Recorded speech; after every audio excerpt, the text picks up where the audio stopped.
A couple went for a hike in Red Rock Canyon to enjoy one last adventure before their baby arrived. But they never returned, vanishing without a trace in the Nevada desert. Then, 4 years later, a jogger and his dog make a gruesome discovery beneath a rocky overhang, disturbing evidence that shatters everything investigators believed about their disappearance. The Nevada sun blazed overhead as Danielle Caldwell squinted against the harsh light, reflecting off the red sandstone formations. At 29, she'd grown accustomed to these weekend searches. Her hiking boots crunched against the loose gravel as she paused to take a swig from her water bottle, the lukewarm liquid doing little to combat the dry heat that seemed to suck moisture from every pore. "Danny, we should probably think about heading back," called out Marcus, one of the regular volunteers who'd been joining these searches for the past 2 years. His face was flushed red beneath his baseball cap, sweat staining the collar of his shirt. Danielle looked around at the small group. 7 people total today, down from the 15 who used to show up regularly when the case was still fresh. 4 years had a way of wearing down hope, transforming it into something else entirely. What had started as desperate searches for survivors had long since become grim expeditions looking for closure. "Yeah, you're right," she replied. Daniela's sister, Marissa, had been 7.5 months pregnant when she disappeared with Ethan, her husband, 4 years ago. Danielle pulled out her GPS device to mark their search area. They'd developed a systematic approach over the years, methodically covering different sections of Red Rock Canyon. The police had long since relegated the case to their cold files, only responding to specific tips or leads. But Danielle couldn't let go. Marissa was her only remaining family. Their parents had died in a car accident 6 years ago. "All right, everyone," Danielle called out, her voice carrying across the rocky terrain. "Let's pack it up for today. Make sure you've got all your gear." When they finally reached the parking lot, everyone dispersed to their respective vehicles. Danielle popped her trunk, tossing in her backpack and search equipment. The digital clock on her phone read 11 a.m. as she pulled it from her pocket, finally getting signal bars after hours in the communication dead zone of the deeper canyon. Her screen lit up with notifications, missed calls, text messages, voicemails. Her heart rate spiked when she saw they were all from the same source. Detective Raymond Chen from the Las Vegas Metropolitan Police Department. They hit the callback button. The phone rang once before Detective Chen's familiar baritone filled her ear. "Danielle? Thank God. I've been trying to reach you for the past 2 hours." "I'm sorry, Detective. I was out in Red Rock with my search group. No signal. What's happened? Is everything okay?" "Are you still at Red Rock Canyon?" "Yes, we just got back to the parking area near the visitor center. Detective, what's going on?" There was a pause, and Danielle could hear muffled voices in the background. "We've had a development in your sister's case. A hiker found something this morning that we believe belongs to Marissa." The water bottle slipped from Danielle's other hand, splashing across the hot asphalt. Sarah and Marcus, who had been loading their own vehicle nearby, noticed her distress and hurried over. "What kind of evidence?" Danielle managed to ask, her voice barely above a whisper. "I'd prefer to discuss this in person. Can you drive to the White Rock Hills Loop area? It's on the north side of the canyon. I'll send you the exact coordinates." "Of course. Yes. I'll leave right now." "Good. I'll text you the location. There will be multiple patrol cars at the site. You can't miss us." After ending the call, Danielle looked up at the concerned faces surrounding her. "They found something," she said, her voice shaking. "The detective wants us to meet him at White Rock Hills Loop." Without hesitation, Sarah placed a comforting hand on her shoulder. "We're coming with you." Her phone buzzed with the coordinates from Detective Chen. She plugged them into her GPS, noting the location was about 45 minutes away. 3 other volunteers, Tom, Janet, and Phil, agreed to join them, forming a small convoy as they left the parking lot.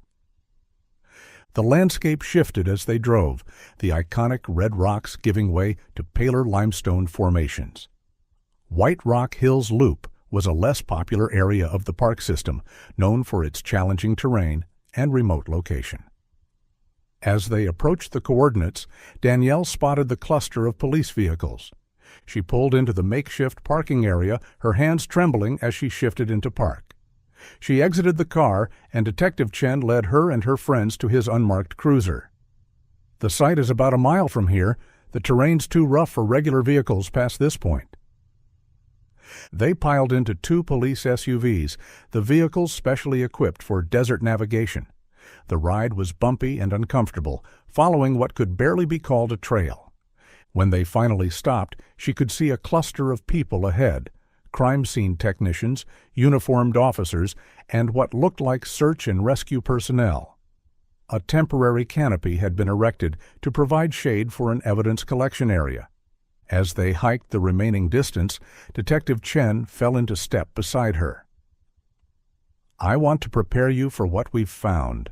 It's not good news, Danielle." She nodded, unable to speak. Her legs felt leaden, each step requiring conscious effort. They approached the canopy where a man stood near a German shepherd. Detective Chen made introductions. "Danielle, this is Malcolm Brandt. He made the discovery this morning." Malcolm was a man in his mid-40s with sun-weathered skin and kind eyes. He removed his baseball cap respectfully. "I'm so sorry for what you're going through," he said quietly. "I was hiking with Bella here," he indicated the dog. "Trying a new trail I'd never explored before. More challenging than my usual routes." Bella ran ahead and came back with something in her mouth. Danielle's gaze dropped to the evidence table, where various items were laid out, tagged and photographed. Her breath caught when she saw them. Bones, unmistakably human, pale and weathered by exposure. "It was a radius bone," Malcolm continued gently. "From a forearm. I recognized it because I used to be a paramedic. Once I realized what Bella had found, I marked the spot and called 911 immediately." Detective Chen guided Danielle closer to the evidence table. "After Mr. Brandt's call, we sent our forensic team out immediately. There was a severe windstorm last night, probably the worst we've had all year. We believe it scattered remains that had been protected until now." Danielle forced herself to look at the collection of bones, her vision blurring with tears. But it was the next piece of evidence that made her knees buckle. "This is how we suspected it might be your sister," Detective Chen said, pointing to a larger bone, a tibia with surgical hardware still attached. "You mentioned in your initial report that Marissa had knee surgery?" "Yes," Danielle whispered. 3 years before she disappeared. A skiing accident. She had pins and a plate put in. "The serial numbers on the hardware match her medical records," the detective confirmed.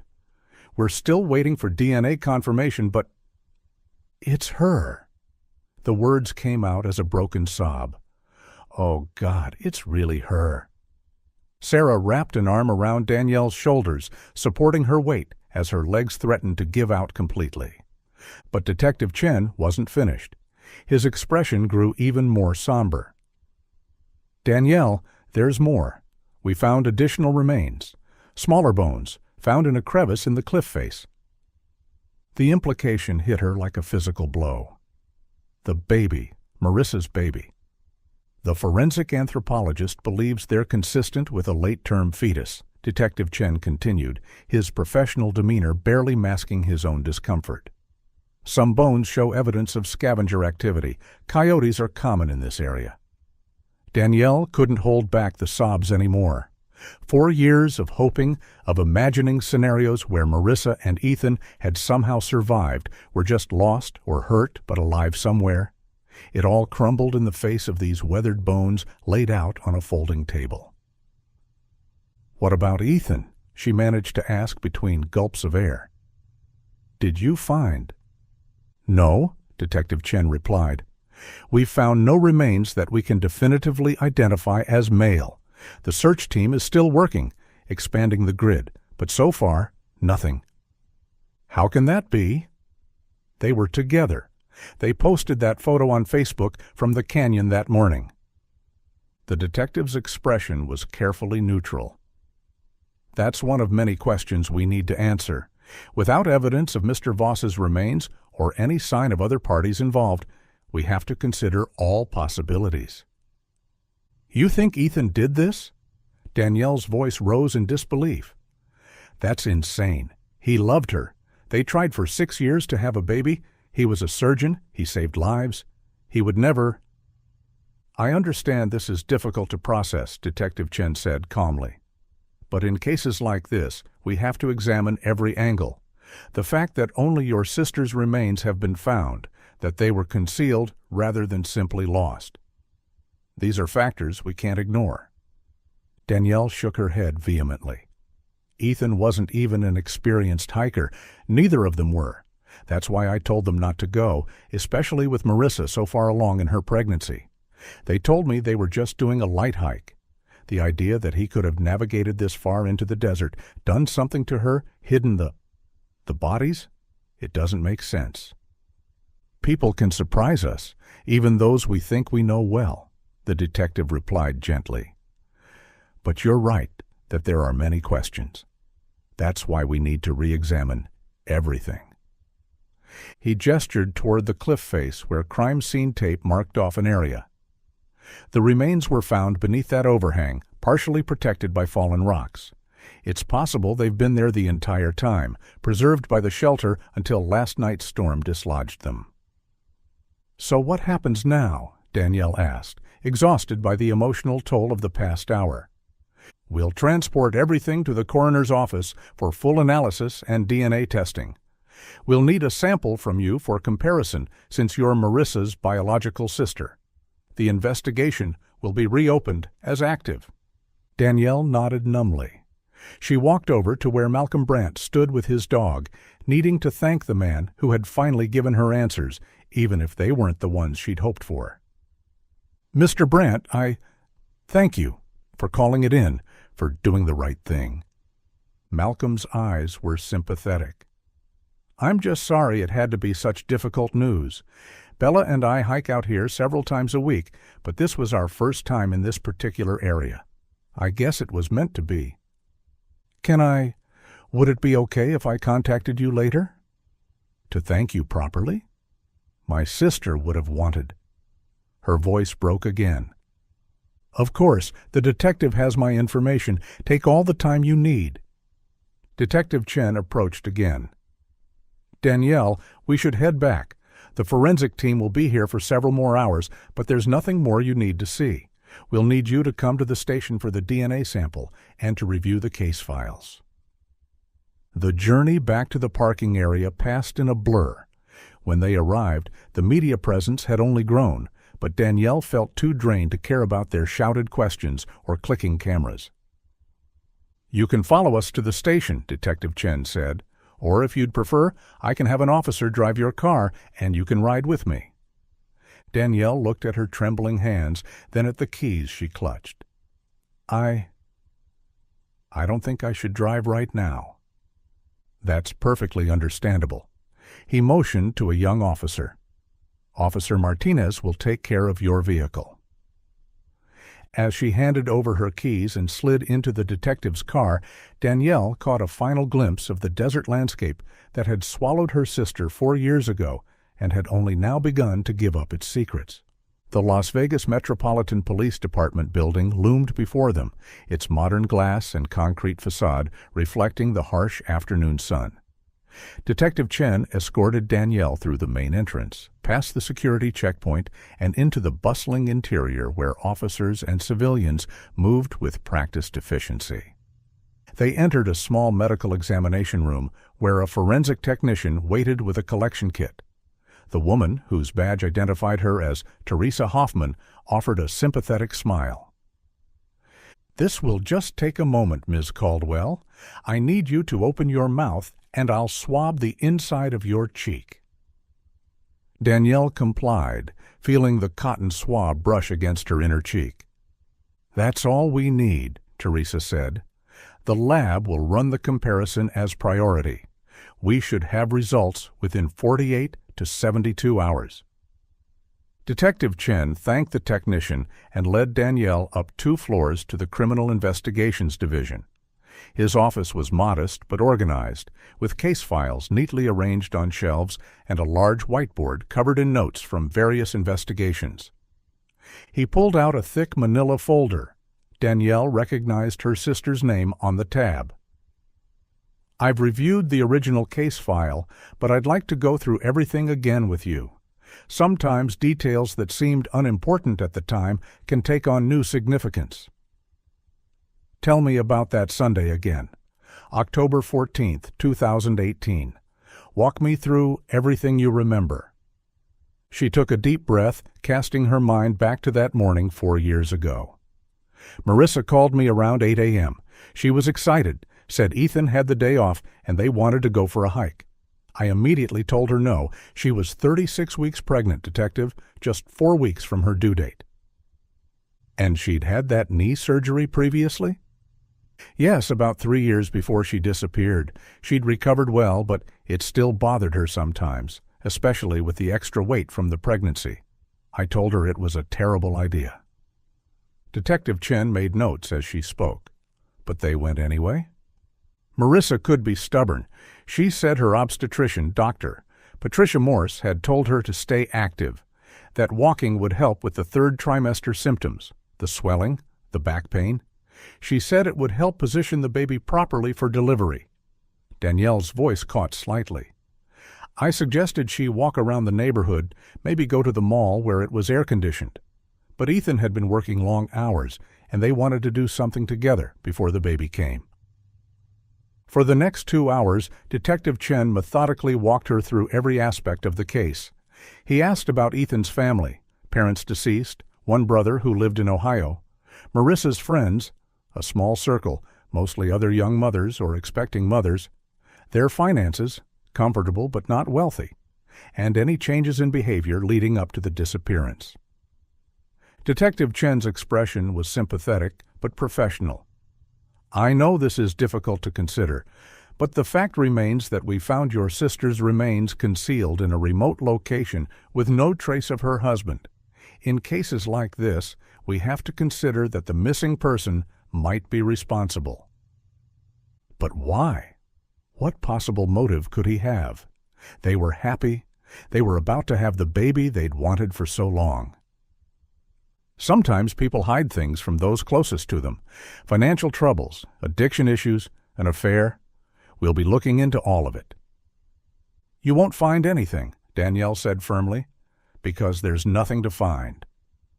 Detective Chen closed the file. "I hope you're right. In the meantime, I need you to be careful. This discovery is already on the news. In our experience, when cold cases heat up like this, it can trigger unexpected reactions. If Ethan is alive somewhere, he might try to make contact, or if someone else was involved, they might feel threatened by the renewed investigation." "You think I could be in danger?" "I think it's wise to be cautious. If anything unusual happens, strange phone calls, someone following you, anything that seems off, I want you to call me immediately." "The excavation team, did they find anything else?" Detective Chen shook his head. "They've expanded the search grid, but no additional remains so far. They'll continue tomorrow, weather permitting. We're also bringing in cadaver dogs to cover more ground." Danielle stood, her body feeling heavy with exhaustion, both physical and emotional. They walked together back to the main corridor. As they passed the elevators, a young officer approached with a set of car keys. "Ms. Caldwell, Officer Martinez asked me to return these to you." "Thank you," Danielle said, taking her keys. The familiar turn into her driveway had never felt so final. Danielle pulled into her garage, the automatic door closing behind her like a seal on the day's revelations. Inside, her house felt impossibly quiet. She dropped her keys on the entry table and stumbled to the living room, collapsing onto the sofa as the weight of everything crashed down upon her. The tears came then, great heaving sobs that shook her entire body. Her gaze fell on the collection of family photos arranged on the built-in shelves. Now she was the only one left, The photo blurred as fresh tears spilled down her cheeks. Her parents, killed by a drunk driver on their way home from their 35th anniversary dinner. And now, Marissa and her unborn child, their bones scattered in the desert like discarded refuse. Unable to bear the silence any longer, she made her way to her bedroom, suddenly exhausted, but knowing sleep would be elusive. On impulse, she opened her laptop and navigated to Facebook. She rarely used the platform, but curiosity about the man who'd found her sister drove her to search for Malcolm Brandt. His profile was public, filled with exactly what she'd expect from an avid hiker. Photo after photo showed him on various trails throughout Nevada and neighboring states, always with Bella by his side. One post from 3 weeks ago caught her attention. Malcolm stood outside a small cafe called Desert Blooms, holding what appeared to be a slice of lavender honey cake. His caption read, "Best cake I've had in ages." This little place near Valley of Fire is a hidden gem. The mention of cake triggered a flood of memories. Marissa had been extraordinarily talented with pastries. Even after leaving her position at the Wynn to focus on her pregnancy, she'd continued baking. Their house had always smelled of vanilla and butter, fresh bread, and delicate sweets. Staring at Malcolm's post, Danielle thought about how she wanted to thank him. A store-bought gift felt inadequate for the man who'd finally given her answers. Sitting in her quiet bedroom, Danielle made a decision. She would honor Malcolm and her sister by keeping that dream alive.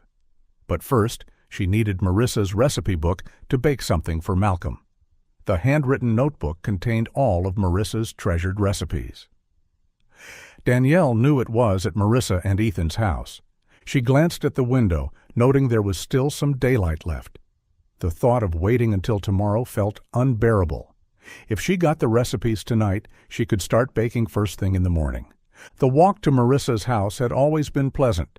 Just 10 minutes through the quiet residential neighborhood they'd chosen specifically so they could be close to each other. But now, as the setting sun painted the sky in shades of amber and rose, each familiar landmark felt like a small grief. The house itself sat quietly on its corner lot, looking exactly as it had 4 years ago, except for the overgrown lawn and the pile of yellowed newspapers on the porch. Danielle had maintained the property taxes and utilities for the first year, hoping against hope. Eventually, financial reality had forced her to let most services lapse, keeping only the basics to prevent the city from condemning the property. She used her key to unlock the front door. The familiar scent of her sister's vanilla perfume had long since faded, replaced by the musty smell of a house too long closed up. She climbed the stairs to the master bedroom, each step echoing in the empty house. The recipe book would be in Marissa's secret spot, she was certain. Her sister had been protective of her recipes, treating them like the valuable intellectual property they were. The bedroom felt especially hollow. The bed still bore the impression of where someone had sat, probably a detective going through the nightstand drawers. Danielle searched the obvious places first. The bookshelf, the dresser, the closet shelves. Nothing. Then she remembered. The hidden cabinet. Marissa had shown it to her once, delighted by the cleverness of it. What looked like a simple decorative mirror above the bed actually swung open to reveal a shallow cabinet behind. Danielle reached up and pressed the hidden latch. The mirror swung open, and there it was, a leather-bound notebook with Marissa's recipes embossed on the cover in gold script. She pulled it out carefully, sitting on the dusty sofa to flip through its pages. Her sister's precise handwriting filled every page. Each recipe was a small piece of Marissa's soul preserved in ink. A sound from outside made her freeze. A car engine idling.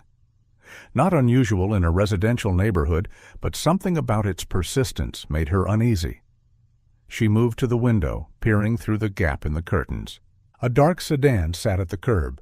3 men emerged, and Danielle's blood ran cold as they approached the house with purposeful strides. The one in front wore a distinctive hat, a brown fedora that seemed oddly familiar. Her mind raced. Should she call out, ask what they wanted? but something in their body language warned her against it. These weren't casual visitors or concerned neighbors. She heard them at the front door, not knocking, but working at the lock. The metallic scratching sound sent adrenaline flooding through her system. She needed to call for help, but she'd stupidly left her phone at home, thinking she'd only be gone minutes. Racing downstairs as quietly as possible, she headed for the kitchen landline. In her haste, her hip caught a decorative vase on the hall table. It toppled, shattering on the hardwood floor with a crash that seemed deafening in the quiet house. The scratching at the lock stopped immediately.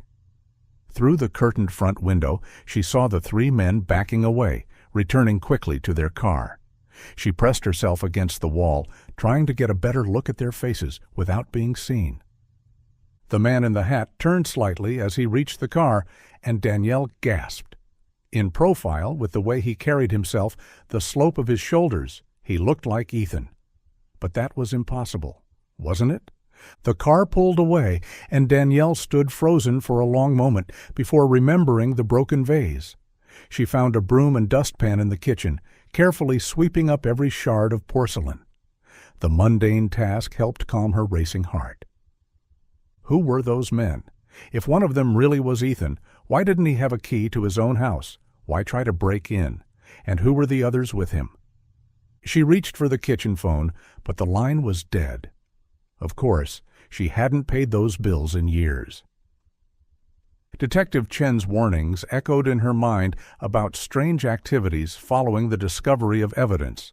She needed to tell him about this, but first she had to get home safely. She climbed back upstairs to retrieve the recipe book. As she reached for it, her eyes fell on a framed photo on the shelf. Ethan at a medical conference in Reno, wearing the exact same brown fedora the man outside had worn. He'd bought it on a whim, she remembered, said it made him feel like Indiana Jones. A chill ran down her spine. She grabbed both the photo and the recipe book, then did a quick check from all the windows. The street appeared empty, the mysterious car nowhere in sight. Still, she felt exposed and vulnerable as she locked the house and began the walk home, clutching the recipe book and photo close to her chest. Every shadow seemed threatening, every car engine made her heart race. The 10-minute walk felt like an hour. Only when she was safely inside her own home with the door locked and deadbolted did she allow herself to breathe properly again. The moment Danielle's front door clicked shut behind her, she rushed to her phone, hands trembling as she dialed Detective Chen's direct number. He answered on the second ring. "Detective, something just happened at Marissa's house," she said without preamble, the words tumbling out in a rush. "I think 3 men tried to break in. I was inside getting something, and I heard them working on the lock. When I knocked over a vase, they ran." "Are you safe now? Are you at home?" "Yes, I'm home. Doors locked. But detective, I think one of them might have been Ethan. He was wearing this distinctive brown fedora that Ethan owned." There was a pause on the line. "You think? Did you get a clear look at his face?" "No," Danielle admitted, frustration coloring her voice. "Just a glimpse of his profile as he got back in the car. But the hat, the way he moved. And if it was Ethan, why didn't he have a key? Why break in?" "What kind of vehicle were they driving?" "A dark sedan. Black or dark blue. I couldn't tell in the twilight. I didn't get the license plate." Detective Chen sighed. "I'll send a patrol unit to check the area and canvass the neighbors. That's about all we can do with such limited information." "Can't you station someone at the house? What if they come back?" "I understand your concern, but I can't justify posting an officer there indefinitely based on an attempted break-in by unidentified subjects. We don't have the resources for that." Danielle gripped the phone tighter. "But you said yourself that the discovery might trigger something." "I did, and I stand by that warning. We'll increase patrols in the area and alert the neighbors to be vigilant. If they see anything suspicious, they'll call it in." After extracting a promise that she'd call immediately if anything else happened, Detective Chen ended the call. Danielle set the phone down and slumped against her kitchen counter, adrenaline slowly giving way to exhaustion. The recipe book lay on her counter, and she opened it randomly to a page featuring Marissa's famous honey cake, which would be suitable for Malcolm. She studied the recipe, making a mental inventory of what she had and what she needed. She was low on eggs and completely out of the good vanilla extract Marissa always insisted on. Danielle gathered her purse and shopping list. The grocery store was only a 10-minute drive, located in a small commercial strip that stayed busy even after dark. The familiar routine of shopping would be calming, she told herself. The parking lot was well lit, the neon signs from the grocery store, gas station, and 24-hour donut shop creating an island of brightness in the desert night. Danielle parked near the entrance and was reaching for her reusable bags when movement at the gas station caught her eye. 3 men were exiting the convenience store. Her blood turned to ice when she recognized the brown fedora. She ducked down in her seat instinctively, then carefully peered over the dashboard. The men stood in a loose circle near a black sedan, engaged in what appeared to be an intense conversation. They were too far away for her to hear clearly, but the night air carried fragments of their discussion. "Ledger has to be," one man gestured emphatically. "Careful with the search," the hat-wearing man responded. "We need to be quick." The third man kept glancing around nervously. Danielle's heart hammered against her ribs. A ledger? What kind of ledger would be hidden in Marissa's house? As she watched, another figure emerged from behind the gas station, a younger man wearing what looked like veterinary scrubs, the kind with cartoon animals printed on them. He jogged toward the group, carrying what appeared to be a small cooler. The men exchanged brief words before all 4 climbed into the sedan. Every rational part of Danielle's brain screamed at her to stay put, to call Detective Chen immediately and report what she'd seen. But as the black sedan pulled out of the gas station, a different impulse took hold. If that was Ethan, she needed to know. She needed to understand why he was sneaking around with strange men, why he'd tried to break into his own house, why he'd disappeared for 4 years while his pregnant wife's bones scattered in the desert. Before she could second-guess herself, Danielle started her car and followed. She tried to maintain a reasonable distance, keeping at least 2 car lengths between them as they navigated through town. The sedan moved purposefully but not recklessly, signaling all turns, obeying traffic lights. Whoever these men were, they didn't want to attract attention. As they reached the outskirts of Las Vegas, the traffic thinned considerably. The sedan turned onto Highway 160, heading west toward the desert. Danielle's unease grew with each mile. Where were they going? The road led to Pahrump eventually, but there was a lot of empty desert between here and there. With fewer cars on the road, maintaining cover became increasingly difficult. Danielle dropped back further, barely keeping the sedan's taillights in view. She grabbed her phone from the center console, fumbling to dial Detective Chen while keeping one eye on the road. "You're following them?" His voice was sharp with disbelief and anger. "Danielle, turn around right now. This is dangerous and unnecessary." "But what if it's really Ethan? What if it is? What's your plan? You're alone, untrained, and following potentially dangerous subjects into the desert at night. Turn around. Now we'll handle this properly." Danielle glanced at the dark road ahead. The detective was right, of course. She was being foolish, driven by emotion rather than logic. The sedan's lights were barely visible now, just red dots in the darkness. "Okay," she said finally. "You're right, I'm turning around." She slowed, looking for a safe place to make a U-turn on the narrow highway. The shoulder was soft sand that could easily trap her car's wheels. Finally, she spotted a wider section of pavement, probably an old construction pullout. Danielle had just completed her turn, headlights now pointing back toward the city lights in the distance, when she noticed headlights in her rearview mirror. The black sedan had also turned around and was approaching fast. "Oh, God," she breathed, dropping her phone as she pressed the accelerator. "Oh, God, they saw me." Her Honda Civic was no match for whatever engine powered the sedan. Within moments, it had caught up, riding her bumper aggressively. Danielle pushed her car harder, the speedometer climbing past 70, then 80. The sedan kept pace easily. Then it surged forward, pulling alongside her. Danielle caught a glimpse of the passenger, definitely the man in the fedora, gesturing for her to pull over. She ignored him, gripping the steering wheel with white knuckles. The sedan suddenly swerved into her lane, forcing her toward the shoulder. Danielle had two choices: hit them or hit the sand. She chose the sand, pumping her brakes as her tires left the pavement.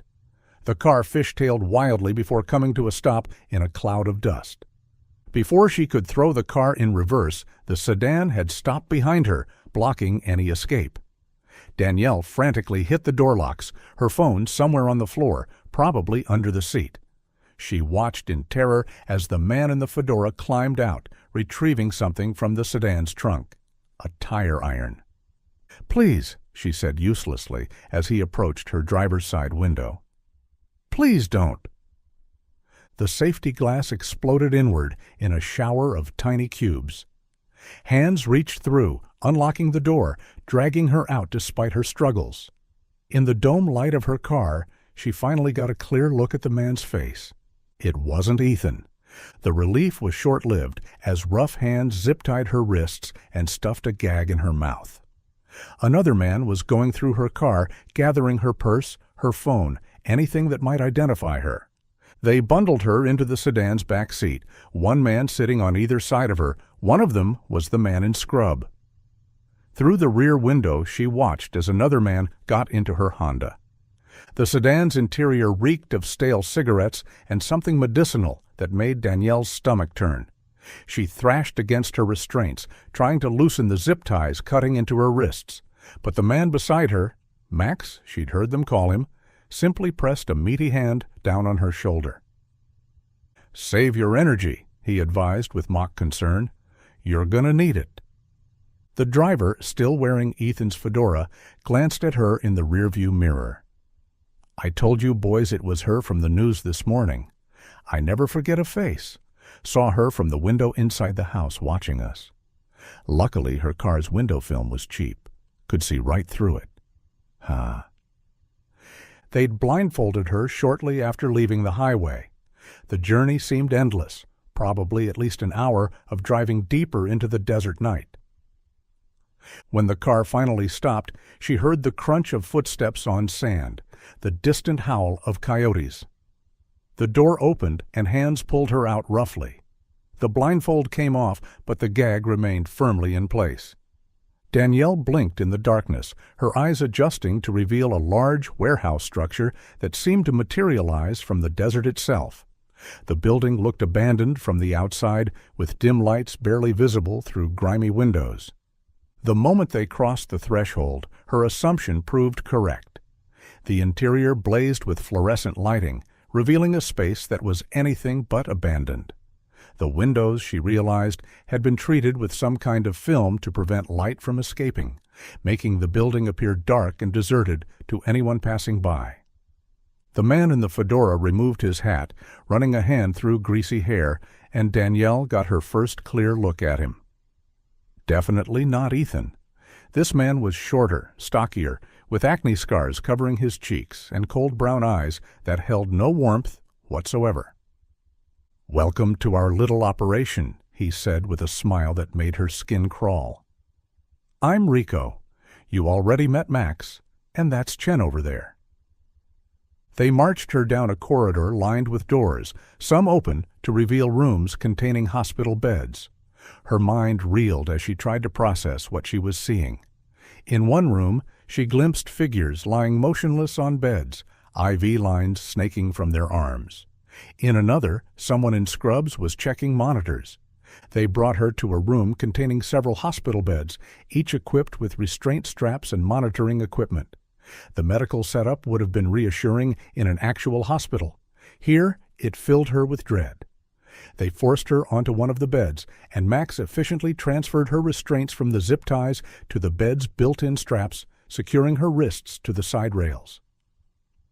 Only then did Rico remove the gag.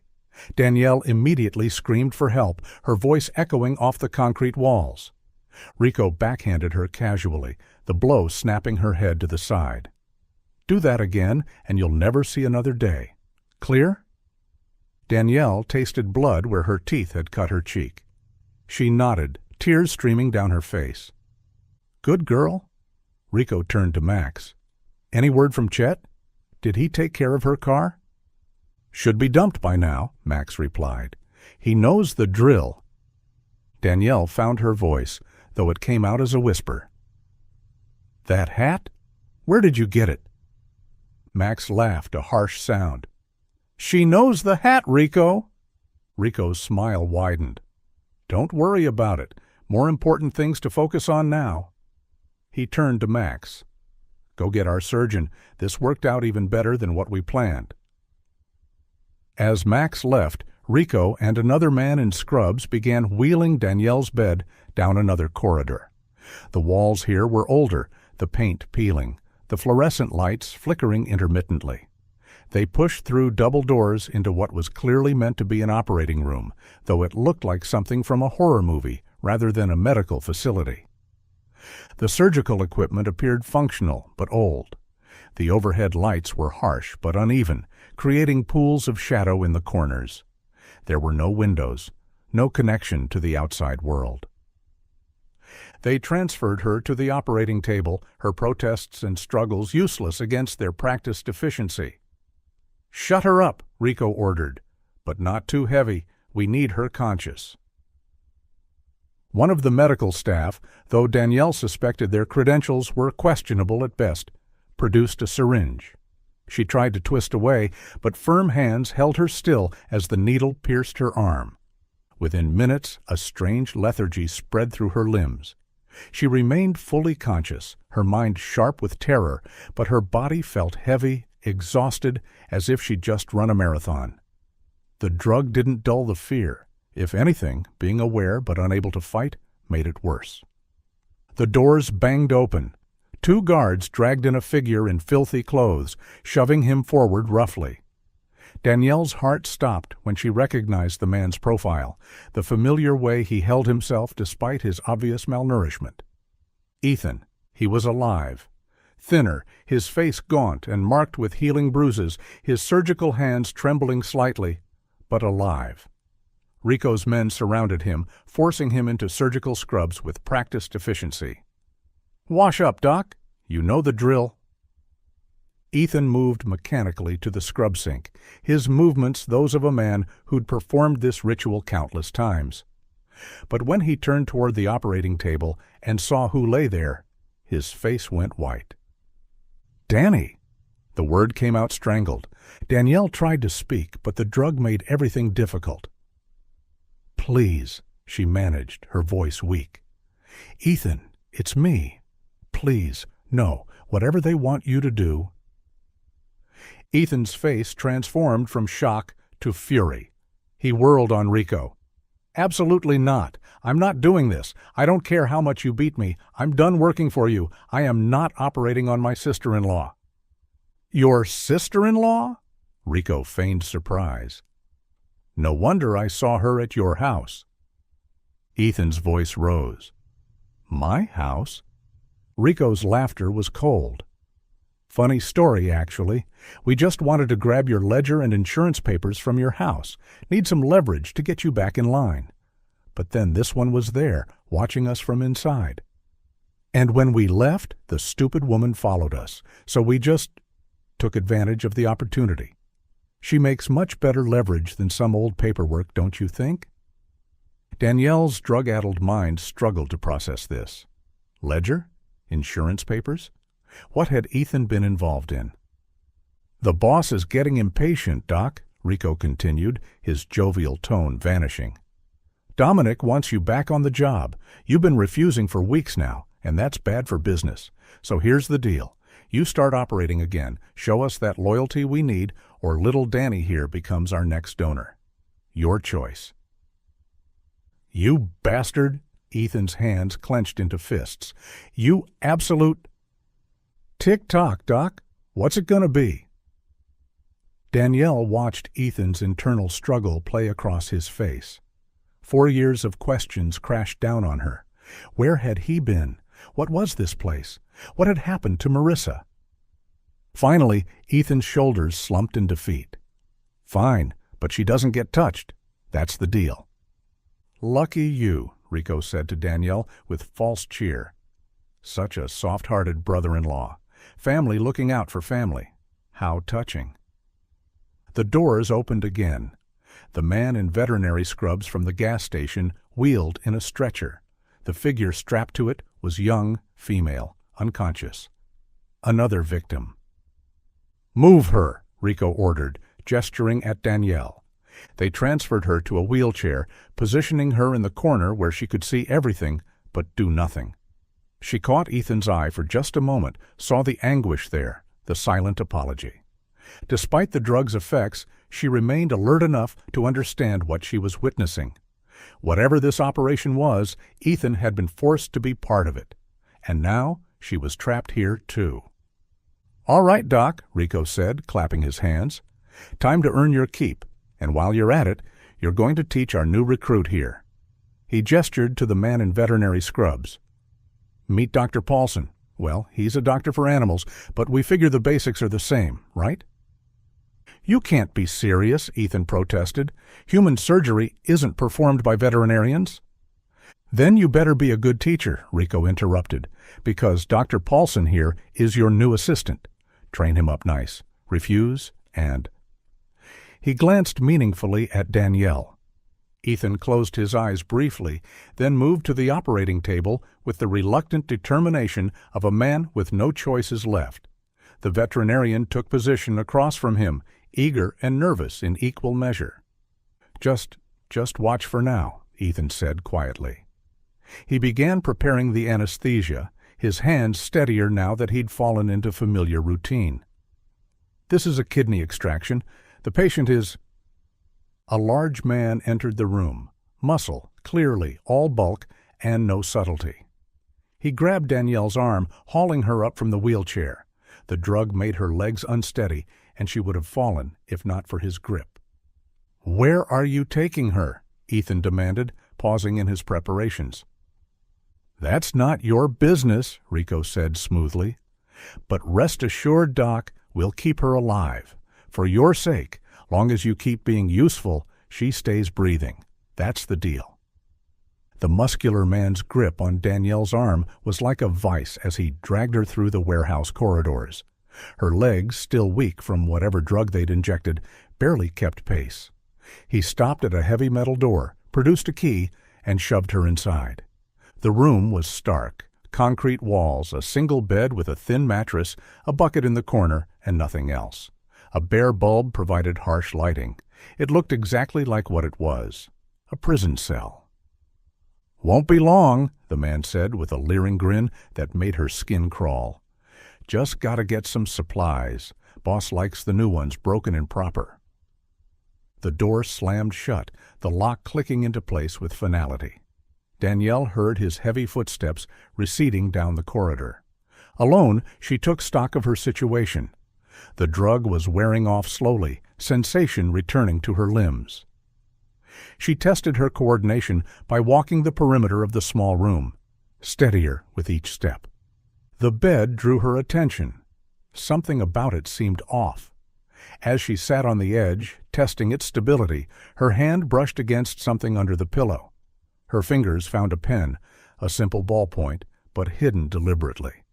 Curious now, she ran her hands along the mattress edge and felt paper between the mattress and the rusty bed frame.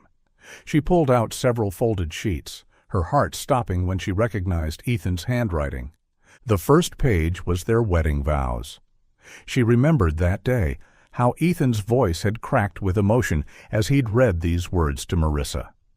"I promise to love you through every surgery that runs late, every cake that doesn't rise quite right, every moment of joy and sorrow that life brings our way." The other pages were letters, all addressed to Marissa. The click of the lock made her jump. Danielle quickly stuffed the papers and pen into her jeans, pulling her shirt down to cover the bulge. The muscular man entered, and her blood turned to ice at what he carried: leather straps, handcuffs, a riding crop, items that had only one purpose in a place like this. "Time for your breaking session," he announced, setting the items on the floor with deliberate care. "Everyone here goes through it one way or another, but you're a pretty one, so this is special just for you." "No." Danielle backed against the wall. "You don't have to do this." "Sure I do. It's part of the job. The fun part." He advanced slowly, savoring her fear. "Now, you can make this easy or hard. Either way, it's happening." Danielle's mind raced. The pen pressed against her hip through the denim. One chance. She'd have to let him get close. "Please," she said, letting her voice break, playing up the fear that was already genuine. "I won't cause trouble. I promise." "That's what they all say." He reached for her, and Danielle forced herself not to recoil as his hands gripped her shoulders. "But I've got my orders." She spat in his face. His expression shifted from amusement to rage in an instant. The backhand came hard and fast, sending her sprawling onto the concrete floor. Stars exploded across her vision. "You little bitch!" He loomed over her. "Now you're really gonna get it." As he dropped to his knees, reaching for the straps, Danielle's hand found the pen. He was leaning over her, his face inches from hers, breath reeking of cigarettes and cheap whiskey. His weight pressed down, trapping her. Now or never. Her hand came up in one swift motion, driving the pen deep into his left eye. The man's scream was inhuman, his hands flying to his face as he rolled away from her. Blood poured between his fingers. Danielle scrambled backward, her own scream caught in her throat. But her eyes locked onto the gun holstered at his hip. As he writhed on the floor, she lunged for it, her fingers closing around the grip just as his hand shot out to grab her ankle. "I'll kill you!" he roared, his remaining eye wild with pain and fury. Despite his injury, his strength was terrifying as he started pulling her toward him. Danielle twisted, bringing the gun around. "Let go!" He didn't. His fingers dug deeper, and she could see him reaching for something. A knife in his boot. The gunshot was deafening in the small room. The man's scream pitched even higher as the bullet tore through his thigh. His grip loosened, and Danielle kicked free, scrambling to her feet. She stood over him, gun shaking in her hands, expecting guards to come running. But no one came. The room was soundproofed, she realized, designed to muffle screams. The door was locked. Danielle aimed at the lock mechanism and fired twice. The metal sparked and twisted, and when she yanked the handle, the door swung open. The corridor beyond was empty. Emergency lighting cast everything in a sickly green glow. She had no idea which way to go, but staying put meant death. She chose left and ran. Her bare feet slapped against cold concrete as she navigated the maze of corridors. She needed to find an office, a phone, some way to contact the outside world. Her cell phone was gone, probably destroyed with her car. Voices ahead made her duck into an alcove. Two men in scrubs walked past, discussing something about tomorrow's shipment. She waited until their footsteps faded before continuing. A stairwell appeared on her right. Up or down? She chose up, hoping to find administrative offices rather than more horror. She'd barely made it to the next landing when strong arms wrapped around her from behind, a hand clamping over her mouth before she could scream. Her finger found the trigger, but the man's urgent whisper stopped her. "Don't shoot! I'm a friend. I'm here to help. Ethan sent me." Danielle struggled, not believing. "Please," the man continued. "My name is Tom. Ethan saved my life. We've been planning to escape, to shut this place down. I saw what happened on the security cameras. You in the surgery room. We need to move now." He slowly removed his hand from her mouth. Danielle spun to face him, gun raised. The man, Tom, was in his 40s, thin and haggard. He lifted his shirt to reveal a massive surgical scar across his abdomen, still pink and healing. 7 days ago, I was supposed to die, he said quickly. Botched surgery by one of their butchers. Lost too much blood, organs failing. But Ethan intervened. Operated on me again, off the books, without Dominic's permission. Fixed what the other guy destroyed. I owe him my life. How do I know you're telling the truth? You don't. But in about 2 minutes, they're going to find that guard you shot. Then this whole place goes on lockdown and we're both dead. So you can either trust me or try to find your own way out. Danielle hesitated, then lowered the gun slightly. Where's Ethan now? Still in surgery. He can't leave. But he told me if I ever got the chance to run, I should take it. And now you're here. Our chance. Tom glanced nervously down the stairwell. My truck is in the motor pool, but we need to move now. Against her better judgment, Danielle nodded. Tom led the way, moving with purpose through corridors he clearly knew well. They encountered a few people, but Tom's presence seemed to grant them passage, just another worker escorting someone somewhere. The motor pool was a garage area filled with various vehicles. Tom's truck, an old Ford F-150, sat near the exit. He grabbed a baseball cap and sunglasses from the cab, handing them to Danielle along with a hair tie. Put these on. Try to look like you belong. She tucked her hair up under the cap, slipped on the sunglasses despite the night hour. Tom started the engine, and she held her breath as he drove toward the security checkpoint at the exit. The guard barely glanced at them, just waved them through. They were out. Tom drove fast, but not recklessly, putting miles between them and the warehouse. The desert stretched endlessly in all directions, stars brilliant in the clear night sky. Danielle had no idea where they were. There's a gas station about 30 miles from here, Tom said. We can call police from there. What is that place? Danielle asked, her voice hoarse. What have they been doing? Organ harvesting, Tom replied grimly. Dominic Torino runs the whole operation. They grab people, homeless, addicts, people who won't be missed. Keep them alive as long as possible, taking organs as buyers need them. Kidneys, liver lobes, corneas, even skin sometimes. Danielle felt sick. And Ethan? They've had him for 4 years, forced him to do the surgeries. He tried to refuse recently. That's why they were looking for leverage at his house. That ledger they mentioned? It's got all the transactions, all the buyers, evidence that could bring down the whole network. Where's this Dominic? Separate building on the same complex. He rarely goes to the warehouse itself, leaves the dirty work to Rico and his crew. But he's the spider at the center of the web. The gas station finally appeared, a beacon of normalcy in the desert night. Tom parked away from the bright lights, and they hurried to the payphone. Danielle's fingers shook as she dialed 911. My name is Danielle Caldwell. I've been kidnapped and held at a warehouse where they're harvesting organs from victims. Multiple people are being held against their will. We need help immediately. The dispatcher's tone shifted to urgent professionalism. Tom took the phone, providing specific directions. North Las Vegas Industrial Zone, Building 47B off Highway 604, large warehouse complex with a separate administrative building, at least 20 armed guards, unknown number of victims. Can you also contact Detective Raymond Chen? Danielle added. This is connected to the Marissa Voss disappearance case. They were instructed to stay at the gas station and wait for police. Tom moved his truck to a spot where they could watch the road while remaining partially hidden. Not everyone there is evil, Tom said quietly as they waited. Most are trapped by debt, by fear, by threats to their families. But Rico and his core group, they're true believers. They enjoy the power.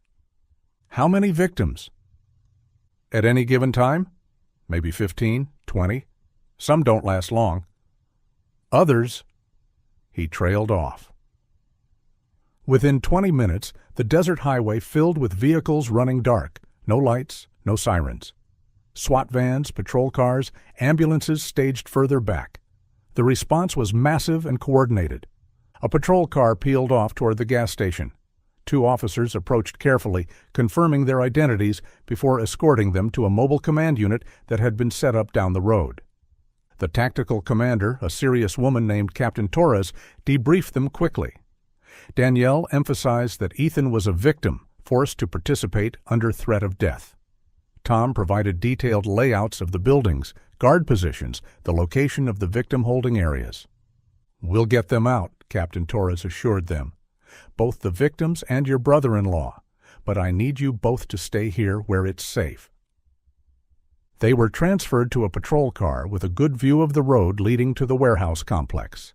Danielle clutched the gun she'd taken. The officers had let her keep it as evidence after confirming it wasn't loaded.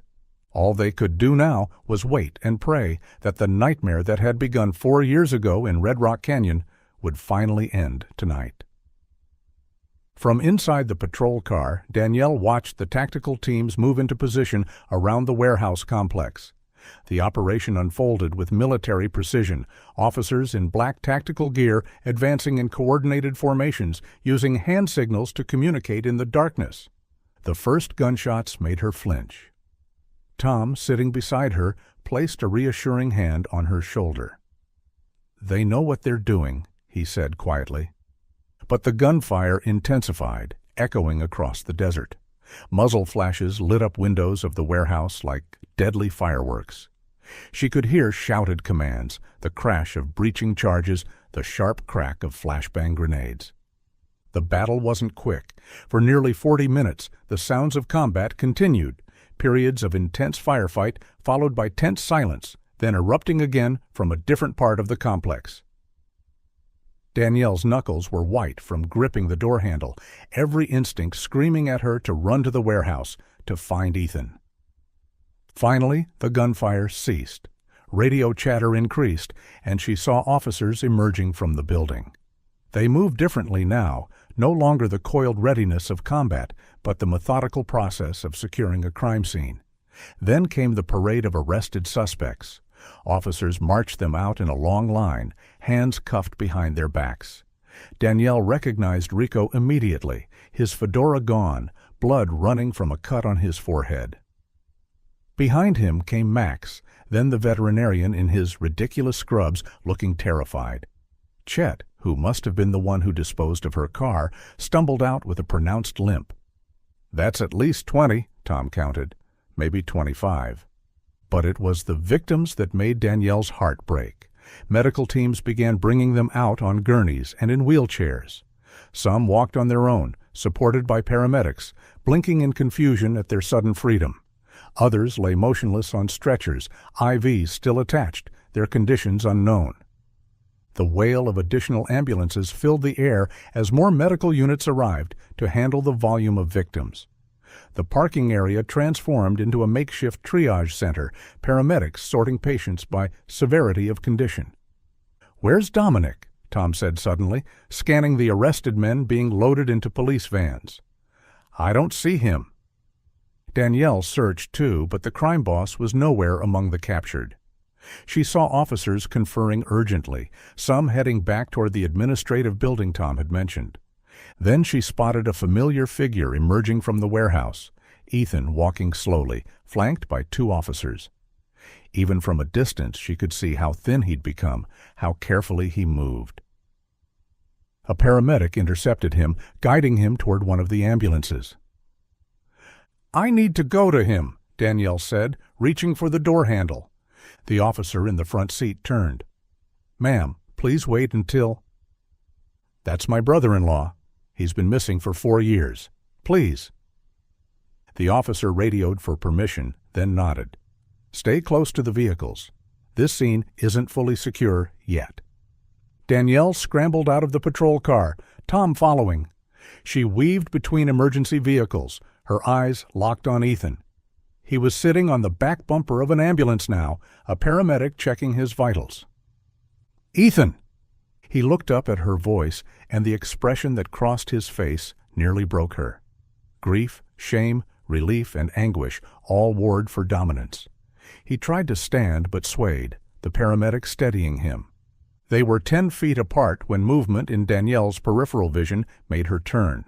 A figure was approaching from the direction of the administrative building, a man in an expensive suit, carrying guns in both hands. Without being told, she knew this was Dominic Torino. He moved with the desperation of a cornered animal, firing wildly into the air, then toward the cluster of police vehicles. Officers dove for cover, shouting warnings. What happened next seemed to unfold in slow motion. Ethan's face contorted with rage, 4 years of torture and guilt crystallizing into pure fury. He shoved past the paramedic and charged from Dominic's blindside, tackling him with the full force of his body. They crashed to the ground, wrestling for control of the weapons. Ethan's medical training had taught him anatomy, but Dominic's strength came from desperation. They rolled across the asphalt, each fighting for leverage. Ethan managed to grab one pistol, sending it skittering across the pavement. His knee found Dominic's wrist, forcing him to drop the other weapon. In seconds, Ethan had reversed their positions, snatching up one of the guns and pressing it to Dominic's temple. "You killed her!" Ethan's voice was raw, primal. "You killed my wife and my baby, shot her in the head like she was nothing?" Dominic, pinned beneath him, managed a bloody smile. "Go ahead, Doc. Pull the trigger." Ethan's hand shook. The gun wavered. Around them, officers had formed a circle, weapons drawn but holding fire. "She was pregnant," Ethan said, tears streaming down his face. 8 months pregnant. We'd tried for 6 years to have a baby, and you... "Do it," Dominic taunted. "You want to. I can see it in your eyes." For a long moment, Danielle thought Ethan would fire. His finger tightened on the trigger, his whole body trembling with the need for vengeance. Then his shoulders slumped. The fight drained out of him all at once.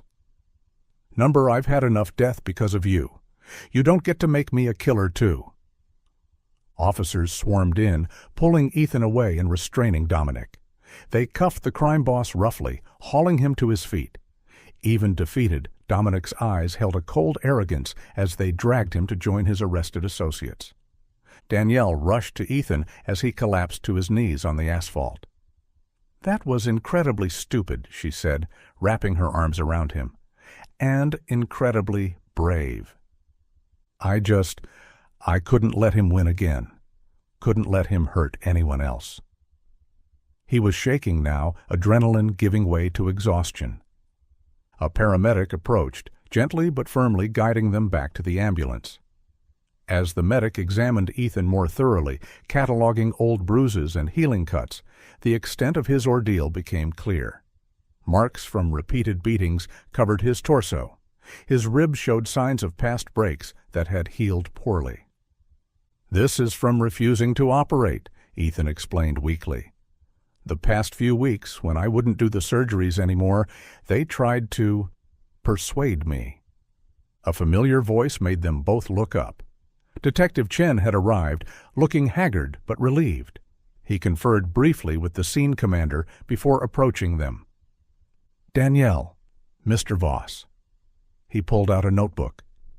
"I know you're both exhausted, but I need to understand what happened here. Can you tell me everything?" Ethan closed his eyes, gathering strength. When he opened them, 4 years of hidden truth spilled out. "I had a gambling problem," he began, his voice hollow. "Started small, poker games with other doctors, some sports betting, but it spiraled. By 2018, I owed $300,000 to what I thought were just loan sharks. I didn't know about all this." He gestured weakly at the warehouse.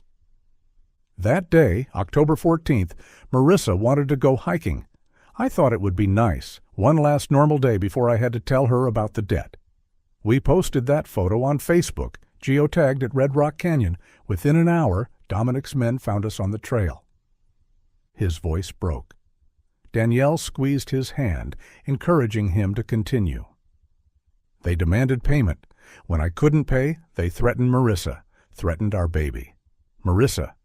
She didn't know about any of it. She panicked, tried to call 911. They forced us into a van, and—" He couldn't continue for a moment. "Dominic shot her, point blank, said it was a lesson about what happens when people don't cooperate." Detective Chen wrote steadily, his expression professionally neutral, despite the horror of what he was hearing. "They kept me alive because of the debt. said I could work it off as their surgeon. They dumped Marissa's body in the deep desert. I heard them talking about a place where coyotes were active, where the remains would scatter quickly. Then they brought me here." "And you've been here ever since? 4 years?" Ethan nodded. "At first I told myself I deserved it. My addiction, my debt caused Marissa's death. I was as guilty as them. So I did what they wanted, operated on their victims, harvested organs for buyers, became the monster they needed." He looked at Danielle, eyes pleading for understanding. "But a few weeks ago, on our wedding anniversary, I dreamed about her. She told me she was waiting for me, but I had to be a good man first, had to stop the killing. That's when I started refusing their orders." "That's why they were looking for leverage at your house," Detective Chen said. "The ledger they mentioned?" "Financial records, lists of buyers, transactions. I kept copies hidden, thinking maybe someday. But when I stopped cooperating, they got desperate." The detective turned to Danielle. "And you got caught in the middle." "If I hadn't followed them," she started. "You saved lives tonight," Tom interrupted, approaching with an officer. "If you hadn't escaped and called for help, who knows how many more victims there would have been." More statements were taken, details recorded. The crime scene would take days to fully process, but the immediate threat was over. As they prepared to leave for the police station for formal statements, Danielle found herself sitting beside Ethan in the back of a patrol car. "I'm sorry," Ethan whispered. "For everything. For Marissa, for the baby, for disappearing, for all the pain I caused you." "Marissa came to you in a dream and offered forgiveness," Danielle said softly. "If she can do that after what happened, then I can try too. But Ethan, the gambling has to stop. Forever." It did stop, months before that day actually, but the debt and interest kept growing. He stared out the window at the desert darkness.